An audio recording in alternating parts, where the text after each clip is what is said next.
Le 17-19, Music Addict. Eh ben oui, on ne change pas les bonnes habitudes. Tous les vendredis à 18h15, nous retrouvons Paul Belenfant. Bonjour. Bonjour Guillaume Planchard, comment allez-vous ? Ouais, comment va-t-il ? Très bien. Ouais, moi aussi, très bien. C'est beau jour de septembre. Ça tombe bien. Oui, ça y est, nous avons repris, nous pouvons y retourner, nous pouvons y aller. C'est sur Music Addict, c'est parti.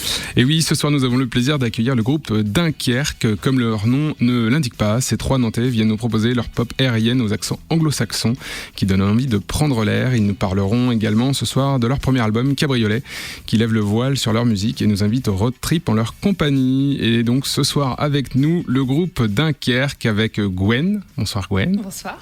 Également Stratum. Bonsoir. Bonsoir. Et JFX. Bonsoir. Ça va ? Ça va. Bon, on est ravis de vous accueillir. Comment est né le groupe Dunkerque ? Alors à la base, ce sont plutôt mes chansons et j'en avais marre de jouer tout seul, donc j'ai appelé Tom pour faire un peu de guitare, Stratum. Et une fois qu'il avait fait la guitare, il manquait quand même une chanteuse pour porter les chansons en live. Et voilà, on a recruté Gwen. On avait des critères bien définis. Alors justement, parce qu'on ne l'avait pas précisé, mais vous jouez ensemble tous les deux dans une autre formation, Tiny Scalp. Là aussi, c'était une envie commune pour tous les deux de faire autre chose, d'avoir un autre projet à côté, des choses que vous ne pouviez peut-être pas développer dans Tiny Scalp. Et...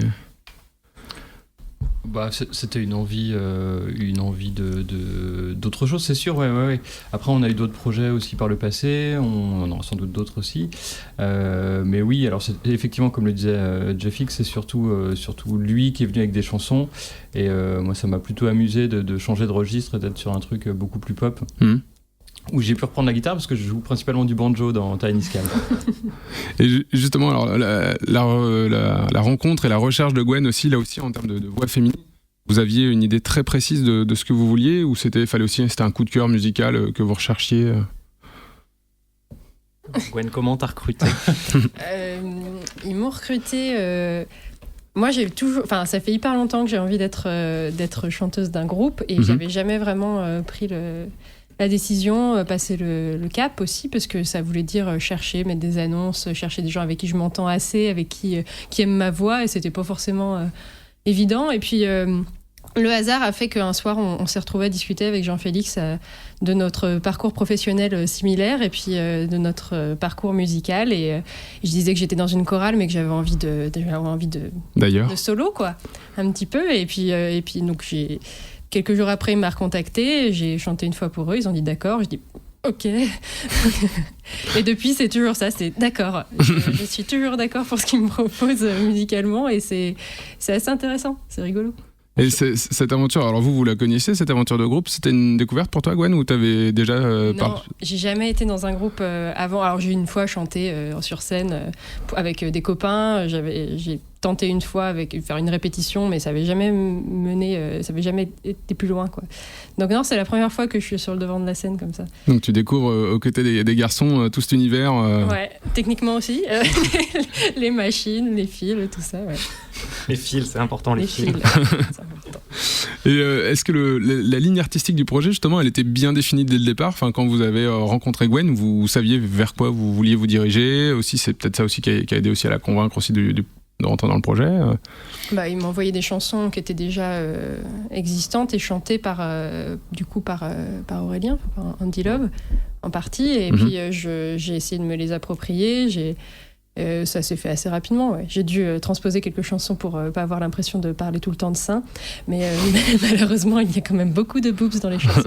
Mais c'est pas grave. Donc, ça va changer avec ton arrivée. Peut-être pas. Et justement, cette composition maintenant mixte aussi, là aussi, sur l'écriture des nouveaux morceaux, est-ce que ça change aussi la façon de voir les choses, que ce soit musicalement ou vocalement aussi au niveau des textes ? On va voir.